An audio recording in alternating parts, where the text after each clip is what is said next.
upon. If a pilot saw a MiG on the ground, he could not attack. He had to wait until it was airborne and showing hostile intent. If a surface-to-air missile launch site was under construction, he couldn't bomb it. He had to wait until it was operational. If we had fought World War II under such restrictions, we would have lost. To me, at least, it's clear that the purpose of the war was not to defeat communism in Vietnam, because they could have done that quite easily, but as everyone knows by now, they deliberately put handcuffs on our military, made sure you don't go too far into the enemy territory, you don't counterattack, you don't bomb the supply lines, you just powder puff war all the way along. We call it powder puff war because it wasn't aimed at victory, but that's probably not doing it justice because there was so many lives tragically lost. It was a bloody war, really, but it was not fought to win. In 1968, journalist Lloyd Millen interviewed nearly a dozen retired high-ranking U.S. military officers. Each, queried separately, said the war would be won in weeks or months with the restraints lifted. This would allow the war to be carried out aggressively against the North. The media claimed the war was initiated by right-wing anti-communists or hawks. The first U.S. combat troops went to Vietnam in 1961. President Kennedy authorized sending about 10,000 men on the advice of the State Department's Walt Rostow, who had just returned from a fact-finding mission to Vietnam. Although the press portrayed Rostow as a hawk, his father had been a Marxist revolutionary in Russia. Two of his aunts belonged to the U.S. Communist Party. His brother, Eugene Debs Rostow, was named after Socialist Party leader Eugene Debs, and the Eisenhower State Department rejected Walt for employment 3 times as a security risk. The Kennedy administration could only get him in by firing Otto Otepka, the State Department's head of security. In a book published the year before his advice to Kennedy, Rostow wrote, "It is a legitimate American national objective to see removed from all nations, including the United States, the right to use substantial military force to pursue their own interests. Since this right is the root of national sovereignty, it is therefore an American interest to see an end to nationhood, as it has been historically defined." This statement summarized the outlook of the Council on Foreign Relations, to which Rostow belonged. Johnson had to give some very awkward and rather embarrassing speeches convincing America why Vietnam, why he was sending their sons, their brothers, their fathers off to war. As earlier noted, Congress authorized President Johnson to intervene in Vietnam through the Tonkin Gulf Resolution, written before the 2 alleged attacks on the U.S. Navy in the Tonkin Gulf. Admiral Stockdale testified that the second attack never happened. The premature resolution was written by William P. Bundy, Assistant Secretary of State for Far Eastern Affairs and member of the CFR. Like Rostow, Bundy was portrayed as a hawk. Yet, in the 1950s, Bundy headed the defense fund for Soviet spy Alger Hiss. After Bundy left the State Department, David Rockefeller appointed him editor of Foreign Affairs, journal of the CFR and America's leading opponent of national sovereignty.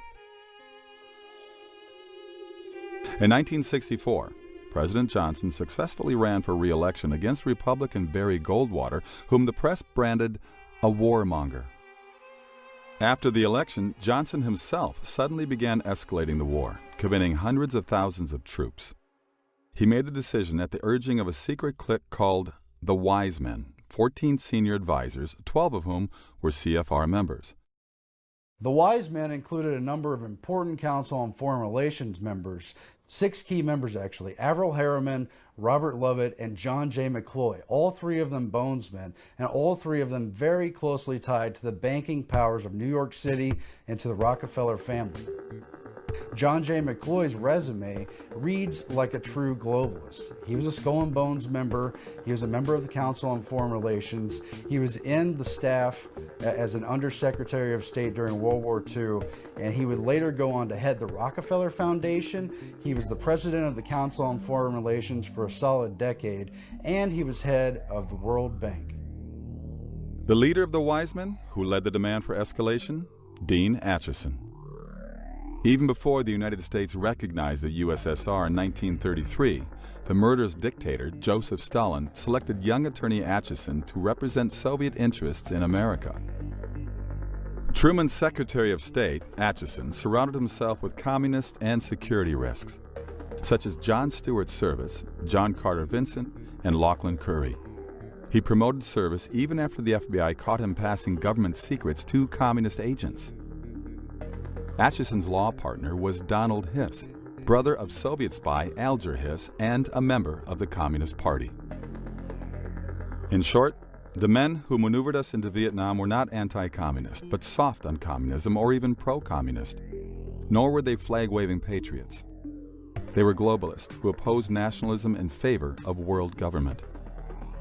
Part of it was to train an international military force, to get the world used to thinking of solving conflicts through international groups such as the UN, and to develop those mechanisms. Nearly all key policy planners during the Vietnam War were CFR members. The same clique that involved us in the war authored the rules of engagement and other restrictions preventing victory. Clearly, Vietnam was not a blunder, but happened as planned. So Averell Harriman, Robert Lovett, John J. McCloy, and their associates like George Kennan manipulated policy around the Vietnam War and most of the other conflicts that we saw during the middle years after World War II. All of them mired in confusion, lies, manipulated data, cables, communications that presented in a framed, skewed manner to goad America into the policy decisions being made in New York City, not in Washington, D.C. One of their goals, successfully implemented, was to provoke an American political slide to the left in a furor of anti-patriotism, epitomized by the burning of American flags on college campuses. Destroying patriotism is prerequisite to absorbing nations into a one-world government.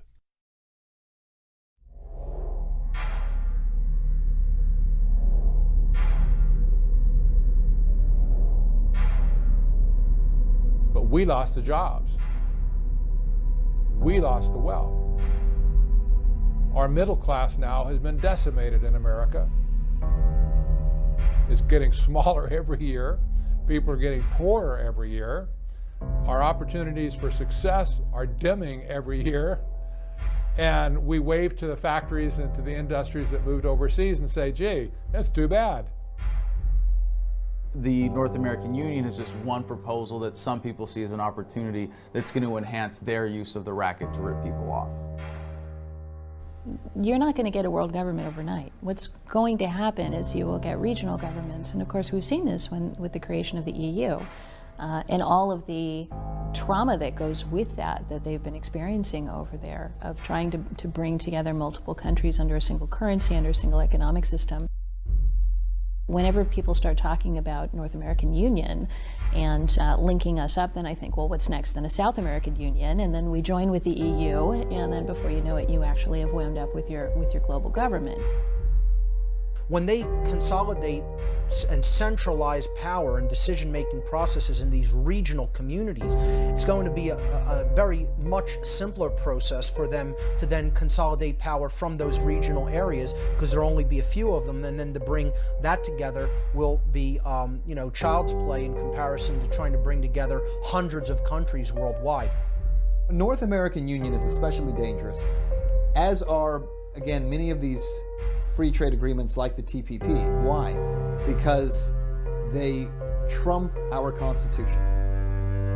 What they have to do is they have to line up the regulations in countries to mesh together, to not fight each other. So you see this going on in Europe, you see this going on in Asia, you see it going on in the current negotiations with the Trans-Pacific Partnership, for instance.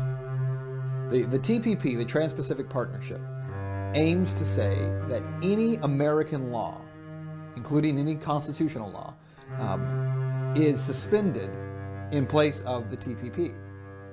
That includes corporations operating in the United States. They would fall under the authority of the TPP before they would fall under the authority of the U.S. Constitution. That's a huge problem. Same thing with the North American Union. Would we then have some agreement that trumps our Constitution.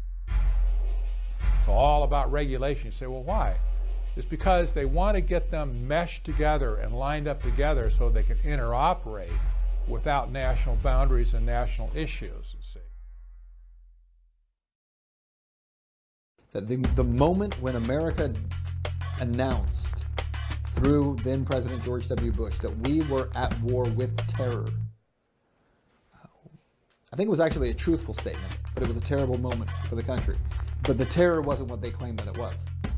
$60 billion worth of spying on we the people? It's not about protecting us from Al-Qaeda or Al-Nusra or Al Capone. The war on terror, in my opinion, has become a war on the Bill of Rights. The war on terror has impacted the freedom on the people of the United States and the people of the entire world using fear. So the revolution apologizes for shitting all over your apathy. What people have to understand how this process works is fear is what always shuts consciousness down. The war on terror is to keep the people in fear and hysteria because fear stops everything. And what are you willing to give up in a war with your own fear? How does the war on terror fit in? The Department of Homeland Security has given the U.S. government unprecedented power to intrude on citizens' private lives.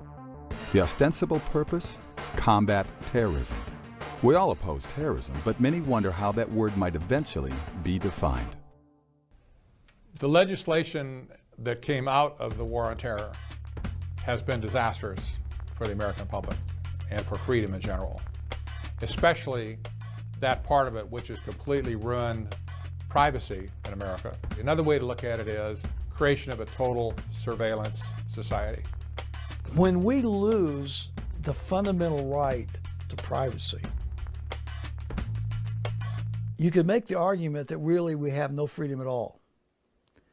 Virtually every piece of our electronic correspondence is being recorded and monitored by some branch of the federal government, all in the name of national security. What the war on terror has done is said, what will you trade in order to not feel afraid anymore? And unfortunately, as a nation, we said everything. We'll trade everything. They can put you in jail, hold you indefinitely under the Patriot Act. You know, and what is all this? It's all based on the war on terrorism. And where did that get started? With 9/11. And nobody wants to look at 9/11, but if you look at it hard enough, you'll realize that the whole official story is full of holes. And so what has happened in a very incremental way is turning everyone into a terrorist for whatever reason. We just heard Senator Reid say that the people that went to the Bundy Ranch are terrorists. The military are acting like terrorists. We're acting like terrorists. If you don't agree with your whatever, dog catcher or water meter reader or whatever, you're a terrorist. So again, we're back to the same thing as with the communists, which is today a terrorist is just anyone who disagrees with you. And it is polarizing and fragmenting society. The concept of Homeland Security did not originate after the Twin Towers attack, but with a 1998 proposal by the United States Commission on National Security, which had 12 members, 9 of whom belonged to the CFR. They recommended a National Homeland Security Agency, the very phrase President Bush used 9 days after 9/11. What connects the trade agreements and war on terror? Both are being used to justify North American Union. In 2004, the CFR's Robert Pastor wrote in Foreign Affairs, security fears would serve as a catalyst for deeper integration. The Department of Homeland Security should expand its mission to include continental security, a shift best achieved by incorporating Mexican and Canadian perspectives and personnel into its design and operation.